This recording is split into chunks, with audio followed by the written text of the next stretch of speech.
अंदर તમે જે હેપી બર્થડેનું સ્ટેટસ વિડીયો જોયો છે એનો ફૂલ પ્રોજેક્ટ તમારે લેવાનો છે। પ્રોજેક્ટ લેવા માટે તમારે આવી જવાનું છે ગૂગલની અંદર। ગૂગલમાં આવી ખાલી નામ લખવાનું છે આટલું અલ્પેશ ક્રિએશન 01 આપણે જે ચેનલનું નામ છે તે લખીએ 01 લખશો આ સાઇટ આવશે એના પર તમારે ક્લિક કરી દેવાનું। આગળ લખેલું છે એના ઉપર આ રીતે ખુલી જશે। આગળ એક સર્ચનું આઇકન મળશે એના પર ક્લિક કરી તમારે આગળ કોડ લખવાનો રહેશે। કોડ છે 1115 રેડી આટલું લખી તમારે સર્ચના આઇકન ઉપર ક્લિક કરી દેવાનું।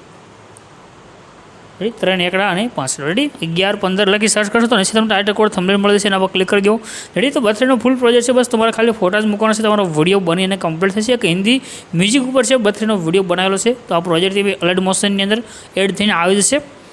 यहाँ के તમને નીચે એક ઓપ્શન મળે છે ઇનપુટ કરવા માટે એના પર ક્લિક કરી આ પ્રોજેક્ટને તમારે ઓપન કરવાનો રહેશે। પ્રોજેક્ટ તમે જ્યારે ઓપન કરશો તો આ રીતનો પ્રોજેક્ટ તમારી પાસે ખુલીને આવશે એટલે બધું સેટ છે બધી ઇફેક્ટ છે બધા ફોટા સેટ થયેલા બસ તમારે ખાલી અહીંયા ઇમેજ ચેન્જ કરવાના છે। અહીંયા તમને અલગ અલગ ઇમેજ દેખાઈ રહ્યા છે। હવે ઇમેજ ચેન્જ કરવા માટે તમારે શું કરવાનું છે અહીંયા જે પણ ફોટો દેખાય એના પર ક્લિક કરી કલર અને ફિલનો જે ઓપ્શન છે એમાં તમારે જવાનું રહેશે।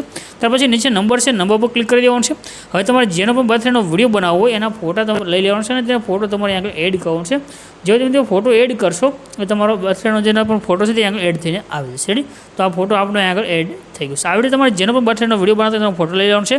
ત્યાર પછી આની અંદર તમને ડાયરેક્ટ બધા ફોટા ડાયરેક્ટ જ મળશે પરંતુ અમુક જે ફોટા છે તે ગ્રુપની અંદર રહેશે રેડી। જેમ કે આગળ જો તમને ગ્રુપ દેખાયું છે આ જે ફોટો લખેલો છે આના પર ક્લિક કરી એડિટ ગ્રુપમાંથી માં આવશો તમને અહીંયા આગળ ફોટા મળશે રેડી। તો આ જે ગ્રુપની અંદર છે તેને પણ તમારે એડ કરવાના છે ફોટા બસ બધા ફોટા સેન્ડ કરી દેશે તમારો વિડીયો બની જશે। ઉપર જે શેરનું આઇકન છે એના પર ક્લિક કરી એક્સપોર્ટના બટન પર ક્લિક કરશો તમારો વિડીયો સેવ થઈને આવી જશે।